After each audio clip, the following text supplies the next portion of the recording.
नमस्कार मित्रों, मैं हूं डॉक्टर हरिनिवास। आप इस समय अन्नम भट्ट की तर्क संग्रह का आनंद ले रहे हैं। चैनल है संस्कृत साहित्य एवं संस्कृति। आप सबका स्वागत है। चर्चा हम कर रहे थे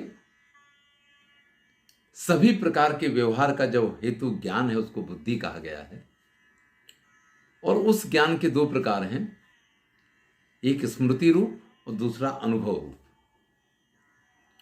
स्मृति रूप वो ज्ञान है जो पहले से संस्कार रूप में हमारे अंदर पड़ा होता है और किसी आलम्बन के कारण वो पुनः हमें याद आता है, तो हम उसको स्मृति रूप ज्ञान मानते हैं।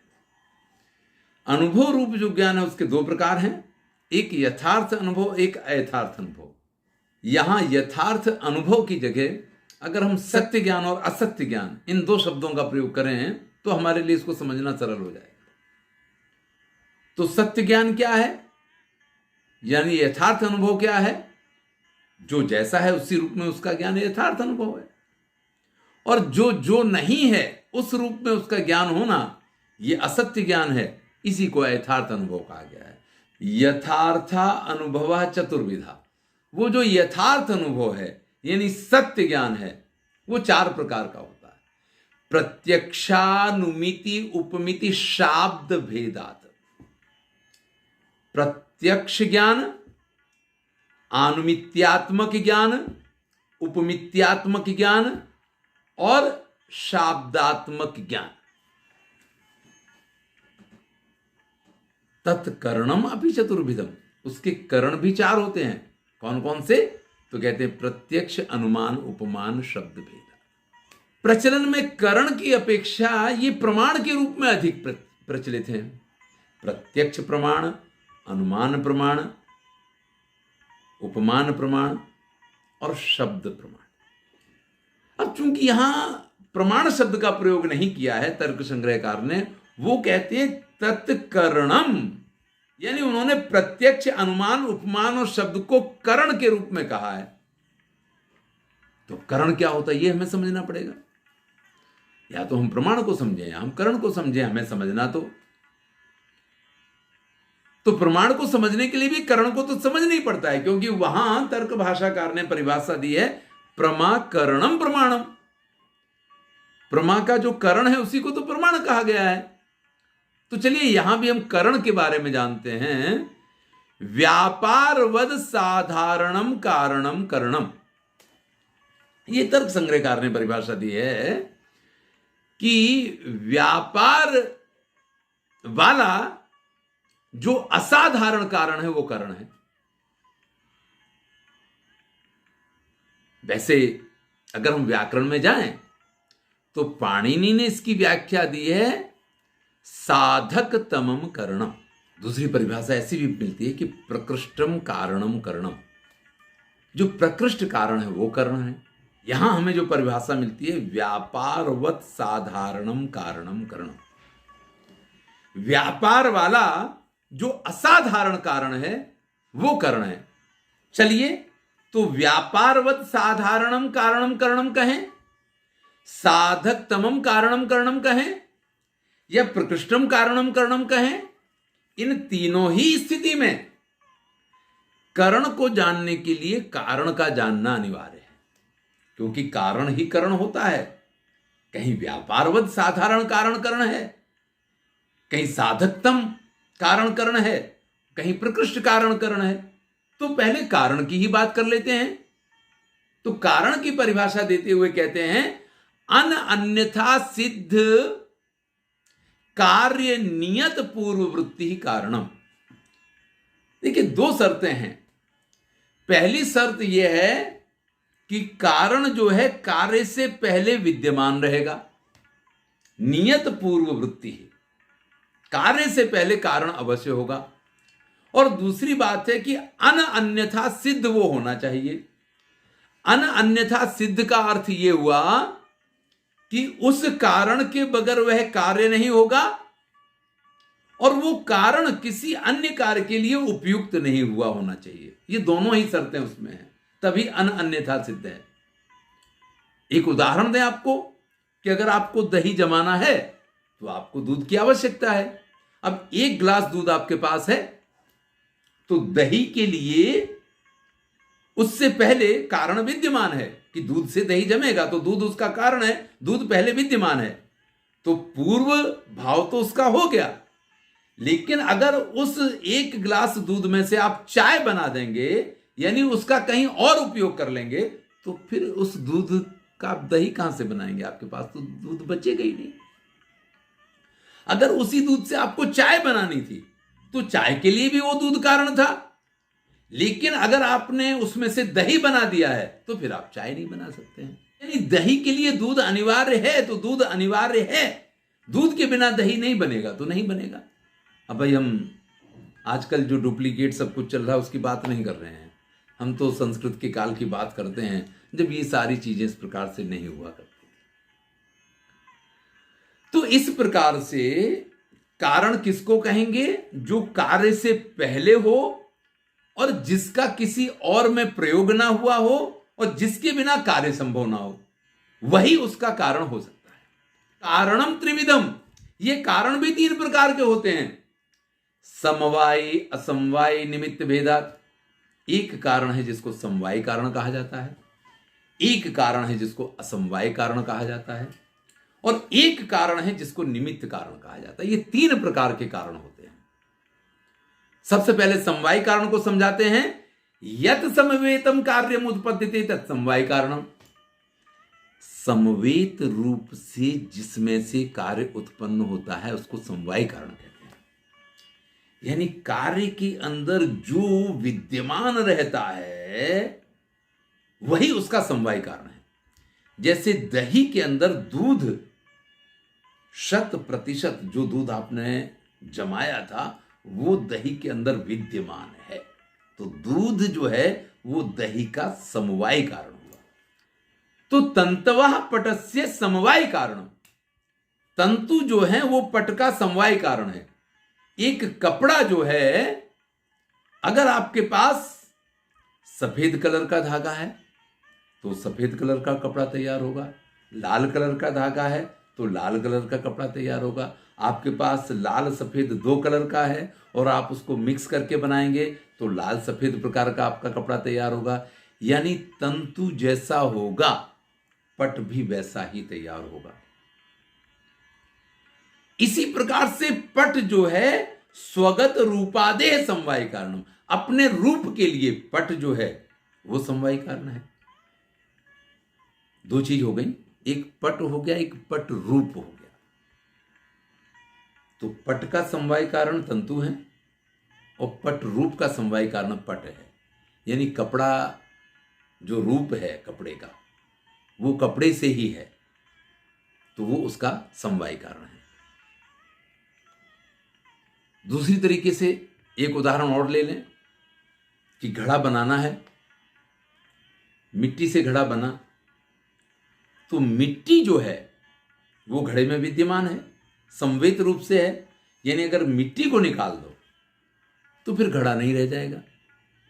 अगर आप कपड़े में से उसके डोरे खींच दें तो फिर वो कपड़ा नहीं रह जाएगा। तो समवेत रूप से जो कारण कार्य में विद्यमान रहता है वो उसका समवायी कारण होता है। अब पहले तो घड़ा एक ही डिजाइन का होता था तो जरा समझना मुश्किल होता था, हम जब पढ़ते थे ये क्या घट रूप क्या होता है। लेकिन आज तो आप जाएं मार्केट में आपको तरह तरह के घड़े मिलते हैं। खाली गोल होता वही घड़ा नहीं होता है, अब तो जिसमें नल लगा होगा, जिसकी डिजाइन तरह तरह की होंगी, तरह तरह के घड़े पाए जाते हैं। तो हर घड़े के रूप के लिए प्रत्येक घड़ा जो घड़ा है वो अपने रूप के लिए समवायी कारण होगा।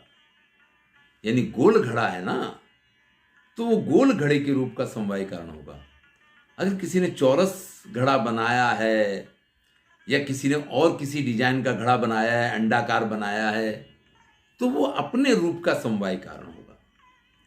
ऐसे ही जैसा मैंने कहा था कि अगर सफेद कपड़ा है तो वो सफेद उसका जो रूप है उसका समवायी कारण है। अगर सफेद कपड़े का रूप उसमें से हटा दो, कपड़ा हटा दो, तो कपड़े का रूप फिर आपके पास नहीं रह जाएगा।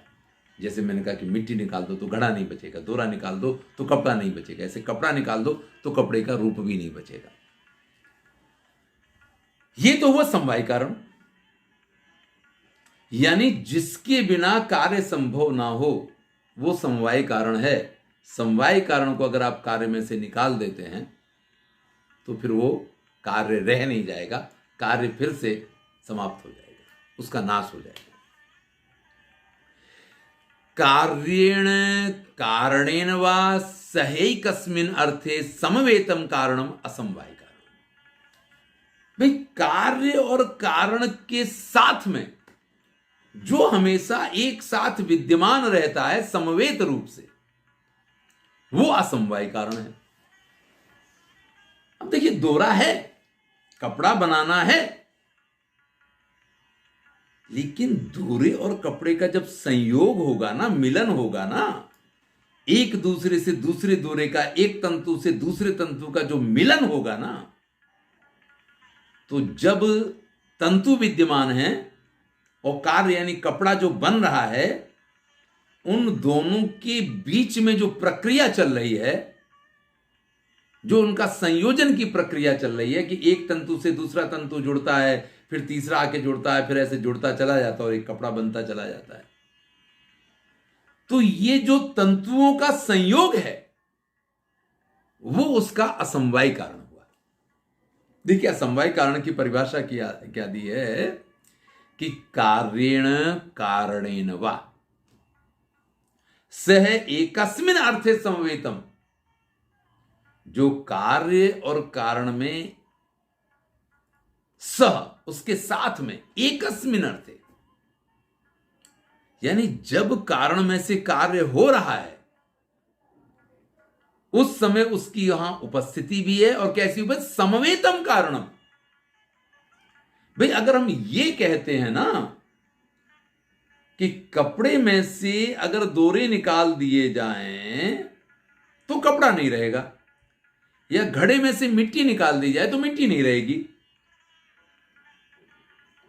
तो मिट्टी अगर समवाय कारण है तो एक के साथ दूसरी मिट्टी के कणों का जुड़ना और जुड़ जुड़ के घड़े का बनना, वो जो जुड़ने की प्रक्रिया, वो जो संयोगजन्य प्रक्रिया है, या एक दोरे के साथ दूसरे दोरे का सटना, फिर तीसरे का सटना, और फिर ऐसे सटते सटते सटते सटते जो पट तैयार होता है, जो कपड़ा तैयार होता है, ये जो संयोग है ये असमवाय कारण है।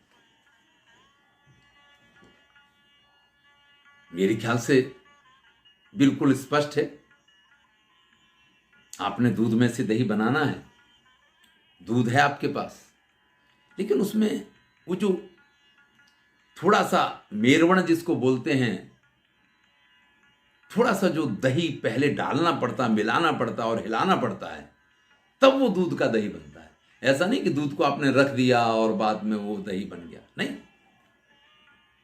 आपको कपड़े में जो डिजाइन बनानी है, लाल, पीला, नीला, 3-4 प्रकार का धागा आपके पास है, तो आपको उन तंतुओं का संयोग उसी प्रकार से करना पड़ेगा, उसी क्रम में करना पड़ेगा, तब एक डिजाइन वाला आपका कपड़ा तैयार होगा। यह असमवाय कारण है। अगर आप कोई डिजाइन नहीं बना रहे तो सीधा सीधा संयोग करेंगे, संयोग तो करना पड़ेगा। यानी सिर्फ दोरे के होने से कपड़ा नहीं बन जाता है, सिर्फ तंतु से कपड़ा नहीं बनता है। जब तंतु का संयोग होता है तब कपड़ा तैयार होता है। तो कपड़े के लिए तंतु समवाय कारण है और तंतुओं का जो संयोग है वो असमवाय कारण है। घड़े के लिए मिट्टी समवाय कारण है और मिट्टी के जो कण हैं उनका जुड़ते जाना और घड़े का रूप ग्रहण करना, वो उसका असमवाय कारण है।